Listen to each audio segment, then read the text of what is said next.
하나님의 계획일 것입니다. 준비가 없는 삶, 그리고 준비가 없는 생명에 대해서는 참 허무한 것을 알아야 합니다. 우리 어르신네들은 준비하면 오래 산다고 그래서 수의들을 다 준비해 놓으신 줄 알아요. 그러나 여러분, 준비했다고 해서 우리의 삶을 길게 늘리거나 없다고 해서 땡기거나 그런 건 아니에요. 그러나 준비하면 한 가지 뭐가 좋으냐? 죽음에 대해서 두려움이 사라집니다. 그리고 담대해지는 거예요. 무서워하지 않습니다. 심심하면 수의 꺼내가지고 만져보시고, 그리고 내가 이거 입고 가겠지. 저희 할머니 생각이 나요. 남편 보내고 65년을 혼자 사시다가 가셨어요. 그런데 마지막 말년에 얼마나 은혜롭게 돌아가셨는지, 참 동네 사람들이 그 얘기를 듣고 많이 교회로 자진해서 몰려왔어요. 여러분, 길게 사는가 짧게 사는가 그거 썩 중요한 건 아니고요. 어떻게 준비된 삶을 마감할 수 있겠느냐는 것이죠. 자, 이제 우리가 인생의 드라이브 코스에서 꼭 죽음이 아니더라도 이 죽음 같은 사건을 경험할 때가 얼마나 많습니까? 아무리 선하게 생각하려고 해도 풀리지 않는 인생길이 많습니다. 도대체 왜라고 하는 캐션마크를 붙여야 될 대목들이 얼마나 많은지 몰라요. 왜 선한 사람들이 절벽을 만나야 되는지, 왜 그 인생길이 끊어져야 되는지, 영원히 같이 살 것 같은 그 동행 중에 있는 가족들이 왜 소식 한마디 없이 떠나야 되는 거예요. 우리의 삶은 얼마나 경쟁이 치열합니까? 거기에서 잘했건 못했건 올라서면 그래도 떳떳한데, 올라서지 못하면 밀리고 패배하고 좌절감에 어디 가서 털어놓을 수도 보상받을 수 없는 그 아픔의 인생길에서 우리는 어떻게 살아야 되는지요. 다른 사람은 못 믿는다고 해도 그 친구 하나는 믿었는데, 마지막 믿었던 친구가 배신할 때 뭘로 설명을 해야 되겠는지요. 우리 인생 드라이브 코스에서 일어날 수 있는 다양한 사건들입니다. 지금 히스기야는 이 엄청난 비극의 사건을 만나서 어떻게 했어요? 아마 자동차 고장나면 일단은 트라이앵글을 삼각대를 세워놓고 다른 사들에게 안전을 도모하는 일들을 해요. 우리 기독교 상담가 하는 얘기 가운데 길이 없다고 염려하지 마라. 거기에는 어떻게 하든지 그리스도 안에는 길이 있다는 것을 믿으라는 거예요. 그리고는 교회와 성경과 이 기도라고 하는 삼각대를 세워놓고 그 안에서 안전을 도모하라는 것이죠. 포기할 필요도 없고 낙심할 필요도 없고 하나님이 위에서 다 내려다보고 계신다는 사실을 안다면, 절벽을 만나도 다리가 끊어져도 우리 인생이 천천병력을 만나도 거기에는 길이 있다는 거죠. 오늘 히스기야가 이거를 도통한 사람 같아요. 그에게 깜깜한 절벽을 만났을 때 그는 어떻게 했습니까? 첫째는요, 일방통행 사인을 보고 쫓아간 거예요. 무조건 일방통행으로 달리는 거예요. 여러분, 원해의 길은 선택이 없어요. 돌아갈 수도 없어요. 지체할 필요도 없어요. 빨리 가면 빨리 갈수록 좋은 거예요. 어디까지 가야 되는 것입니까? 히스기야는 이 원의 길을 쫓아서 주님의 성전까지, 하나님의 전전까지 나아가서 엎드려 기도하기 시작했어요. 두 번째 만난 사인이 기도의 원회이라는 사인이에요. 그는 성전에 올라가서 벽에다 얼굴을 대고 기도하기 시작합니다. 여러분, 벽에는 창문도 없어요. 출입문도 없어요. 거기에 길이 있을 턱이 없어요. 벽에다 대고 기도해봐야 그 기도 어디로 갑니까? 결국은 타고 올라갈 수밖에 없어요. 여러분, 우리는 앞으로 나가기를 원하지만 길이 없을 때, 문이 닫혔을 때 그 문은 결국은 그 길은 위로 통하는 길이에요. 병으로 고난당한 자가 있느냐? 저는 기도할 것이요. 야고보 사도도 우리에게 그렇게 권면해요. 인생의 질병으로 엄청난 어려움으로 고난당한 자가 있느냐? 기도하라. 개인 기도든 공적인 문제이건 간에 기도는 모든 문제의 열쇠가 되는 줄을 믿으시기 바랍니다. 알면서도 왜 그 기도의 열쇠를 사용하지 않을까요? 저는 압니다. 아직 덜 급했어요. 못 죽겠다 못 살겠다 하지만 사실은 발등에 떨어지지 않았어요. 여러분, 발등에 불이 떨어지는 사람은 그렇게 태어날 수 없어요. 포기했습니까? 포기한 사람은 예외일 수 있어요. 어린아이가 위험을 만나면 어디로 쫓아갈까요?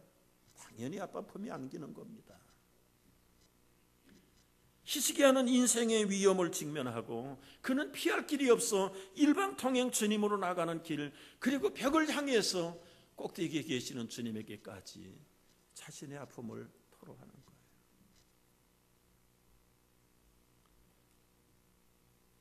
기도하다가 벽을 향해서 보니까 더 나갈 수 없어요. 그때 나타나는 사인이 스탑 사인이에요. 이제 인생이 멈추는 사인이죠.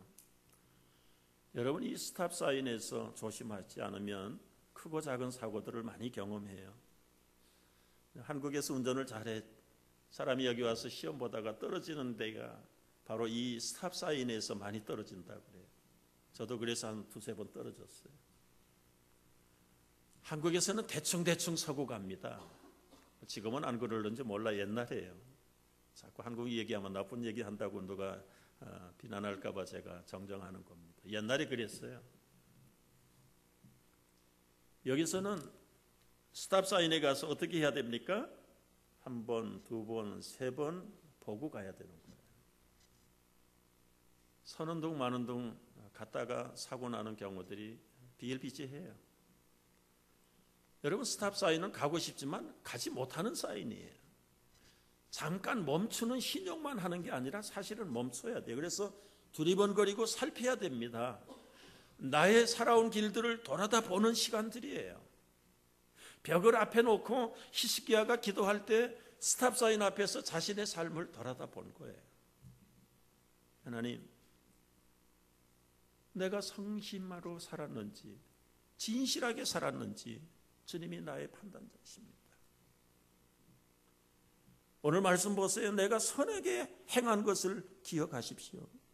전심으로 주님을, 진실로 주님을 정직하게 대하면서 살았는지 주님, 나를 돌아보기를 원합니다. 여러분, 말씀을 묵상해 보면 히스기야가 살려달라고 한마디 한 적이 없어요. 물론 생명의 선고를 받는 사람이 살려달라고 하는 건 본능이에요. 나쁘지 않아요. 당연한 거예요. 39살인데요. 지금 탑을 달리는 왕의 자리에 있는 사람인데 어찌 인생이 아깝지 않았겠습니까? 그럼에도 불구하고 히스기야는 살려달라는 얘기 안 했어요. 온전히 하나님 앞에 지금 39년의 삶을 정리한다고 해도 하나님 앞에 갔을 때 내가 정직했는가, 성실했는가, 최선을 다했는가, 이게 지금 히스기야에게 문제가 된 거예요. 여러분, 연장을 해서 길게 사는 거 다 원하는 거예요. 그러나 우리 가끔 그런 질문 받아보셨죠? 굵고 짧게 사시겠습니까? 길게 가늘게 사시겠습니까? 짓궂은 사람들은 엉뚱하게 대답하죠. 굵게 오래오래 살고 싶어요. 그렇게 사십시오. 그렇게 사시기를 축복합니다. 어떻게 아멘이 없어요? 근데 그렇게 잘 안 되는 게 또 인생이란 말이죠. 여러분, 사람들은 굵게 살기 위해서 포장을 많이 해요. 거치대를 많이 합니다. 그런데 요즘 소비자들은 현명해서 포장에 속지 않습니다. 어느 광고에 나오는 문구예요. 여러분, 벌크를 싸게 파는 코스코가 사람이 몰리는 이유가 뭐예요? 포장은 없어도 실속이 있는 것이죠. 지금 왕이라는 것으로 포장을 했다고 해서 그 불꽃 같은 눈을 가지고 계시는 하나님 앞에 그가 통과가 되겠습니까? 포장은 중요하지 않아요. 주님, 내가 주님의 목전에서 선하게 살았습니까? 성은 안에 행동했습니까? 사람들의 눈을 속이는 게 아니에요. 내가 전심을 다해서 섬겼습니다. 판단은 하나님이 하십시오. 여러분, 일단 멈춤을 하고 우리들의 지나온 날들을 돌아다 보십시오. 고난은 우리를 주께로 데리고 가는 지름길이에요. 잘 달리는 사람들은 돌아다 볼 겨를이 없어요. 서양의 격언에도 그런 얘기 있잖아요. 잘 달리면 장미의 향기를 맡을 시간도 없어요.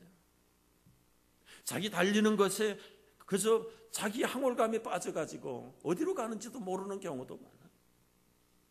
그러나 가다가 문득문득 일단 멈춤 스탑해서 자신의 지나온 날들을 점검할 필요가 있어요. 정말 내가 최선을 다했는지, 정직하게 성실하게 살았는지, 포장은 비록 넉넉하지 못했지만 실속 있게 하나님 앞에서 살았는지. 그 앞에 나타나는 사인이, 좀 마음이 괴로울 때는 이런 사인이 나타나요. 네 번째 나타나는 사인은 유턴이에요. 유턴은 가던 길을 180도로 바꾸는 겁니다. 아깝지만 미련 없이 돌아서는 게 유턴이에요. 지금까지 30년을 달려왔어도 이게 방향이 잘못됐다 그러면 가감하게 30년 포기하고라도 돌아서야 돼요. 거기에 투자한 게 얼만데 그 투자 때문에 앞으로의 남은 생애를 더 망치겠습니까? 그게 잘못됐다면 가차없이, 미련 없이, 시간을 낭비할 필요 없이 돌아서는 게 유턴이에요. 빠를수록 좋은 거예요. 빠를수록 좋아요. 어떤 사람은 돌아서 가지고 노타리를 뱅글뱅글 도는 사람이 있어요. 돌 필요 없어요. 주님이 원하시는 쪽으로 가야 됩니다. 여러분, 인생의 벽을 만났을 때요, 벽을 향하여 있으면은 그림자는 언제나 벽에 박혀 있습니다. 그러나 그 벽에서 돌아서 보세요. 자기 그림자는 보이지 않고 오히려 찬란하게 비치는 빛이 그 앞에 있을 것입니다. 우리는 돌아서고 싶어도 체면 때문에 못 돌아서는 사람들 많아요. 이미 다 거들날 기업인데 만세를 못 부르고 그저 체면 치리하는 기업인들도 많아요. 속은 다 텅텅 다 비었는데 누구 어려움 주려고 그러세요? 인생은 혼자 가는 길도 아닌데. 여러분, 돌아서면 거기에 빛이 보이는데 거기에 두 팔을 벌리고 기다리면서 초청하고 우리를 기다리는 주님의 품이 보이는데 왜 돌아서지 않을까요?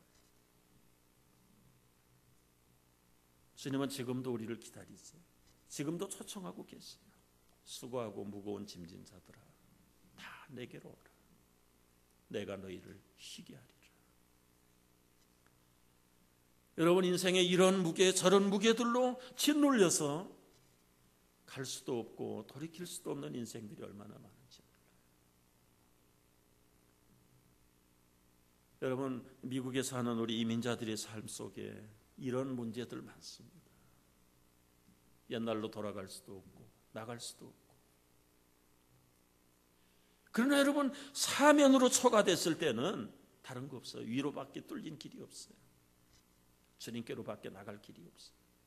거기에 진정한 길이 있습니다. 길이 없는 곳에 길을 만드시는 분이 주님이세요. 믿으십니까? 구약의 하나님께서도 호세아를 통해서 우리에게 이렇게 친절하게 부르시고 계세요. 오라, 우리가 여호와께로 돌아가자. 그분이 우리를 치셨지만 찢으셨지만 도로 낫게 하실 것이고 싸매어 주실 때 돌아가지 않으면 계속 얻어맞아요. 계속 얻어 터지는 거예요. 사람은 얻어맞으면서도 돌아가지 않는 못된 습성도 있어요. 아직 덜 맞아서 그렇지.